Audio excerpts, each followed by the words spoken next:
Continuamos, ya no es el petróleo, sino la corrupción. Un informe sobre criminalidad en las Américas revela las conexiones del narcotráfico que surge de Venezuela con algunos países del Caribe. Sus autores aseguran que esta relación permite al chavismo chantajear con revelar información que implicaría a altos funcionarios de esos gobiernos en casos criminales. El informe, elaborado con fuentes oficiales del gobierno de los Estados Unidos, recomienda a los legisladores en el país seguir aplicando sanciones contra los principales funcionarios venezolanos cuya actividad delictiva ayuda a sostener al gobierno de Nicolás Maduro. Gustavo Alegret, nuestro director de noticias en Estados Unidos, tiene este reporte. Gustavo, buena tarde para ti. Saludos, muy buenas tardes. Este es uno de los primeros informes que pone sobre la mesa no solo la dependencia de estos países del Caribe con Venezuela por el tema de la energía y particularmente del petróleo. Aquí de lo que se habla es de crimen, de chantaje y de dependencia por cuestiones de narcotráfico. Así lo explicaba a NTN 24 un senador, Marco Rubio, que participó en la presentación del documento. Desafortunadamente hay varios países que yo pienso que están comprometidos, que han recibido fondos del chavismo y que ahora tienen miedo de romper por la información que lo pueden chantajear con información sobre corrupción, etcétera. Pero eso es lamentable, ojalá que eso cambie. Bueno, yo creo que no solamente el narcotráfico, sino los dineros que le ha dado Venezuela a través del petróleo, y como líderes de algunos de estos países han utilizado esos fondos para enriquecerse ellos y a sus amigos, y esa información lo tiene el gobierno venezolano y tiene chantajeado a varios líderes de diferentes países. Llegará un momento en que hay que denunciarlo por nombre y apellido.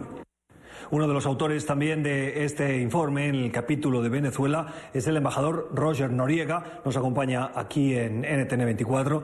Embajador, ¿hasta qué punto el narcotráfico y particularmente este crimen, el chantaje, están captando esos votos, subyugando a esos países del Caribe a la voluntad del gobierno de Nicolás Maduro? Bueno, hay que hablar muy claramente que el impacto de la criminalidad de estos grupos de narcotraficantes en las islas caribeñas es importante, y todo el mundo que viven allá en esas islas conocen eso.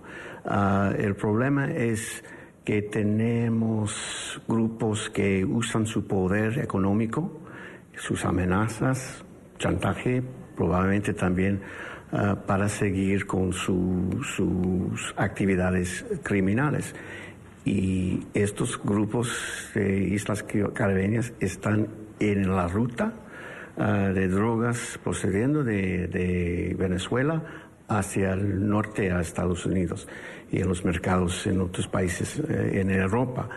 Y podemos apuntar, por ejemplo, a Surinam.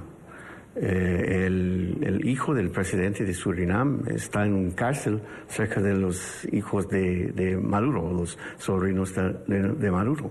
El canciller dominicano, Maldonado, era acusado públicamente hace 13 años recibiendo dinero de un narcotraficante en la República Dominicana. Hay que pensar, hay que reflejar cuál sería la influencia de estos grupos tan poderoso, tan peligroso en las actitudes de los gobernantes de estos países pequeños en el Caribe.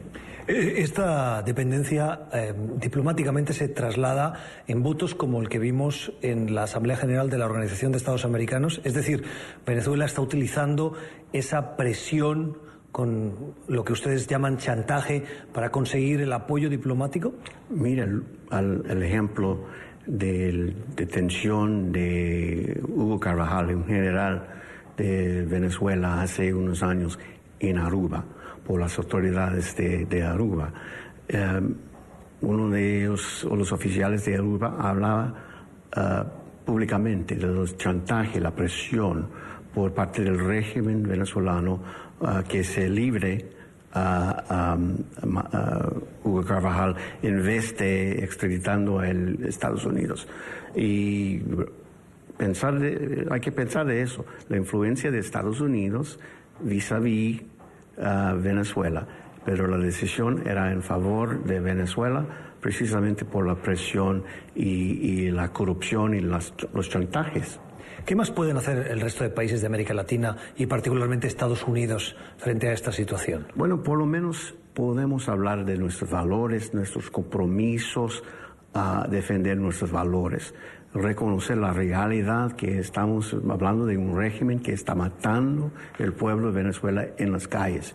Y todos estos diplomáticos deben pensar de eso, de su responsable moral. Si ellos querían vivir en un mundo en donde los corruptos, los violentos pueden violar los derechos humanos de cualquier persona, o cuando hay valores, cuando hay instituciones que son contables vis-a-vis el pueblo. Debemos trabajar con estos países, convencerle sobre el tema de Venezuela, pero también podemos ser socios ayudando a ellos a defender su propio territorio, su propia soberanía vis-a-vis estos grupos criminales. Es la opinión de uno de los autores de este informe que, como decíamos, pone sobre la mesa esa criminalidad que está influyendo de manera importante en las posiciones diplomáticas de estos países del Caribe, consiguiendo, por ejemplo, que no se alcanzasen en la última Asamblea General de la Organización de Estados Americanos los 2/3 necesarios para sacar adelante esa resolución que habría puesto más presión diplomática sobre el gobierno de Nicolás Maduro. No se consiguieron esos 23 votos necesarios. Es todo desde Washington. Devuelvo la conexión a nuestro Centro Internacional de Noticias. Buenas tardes.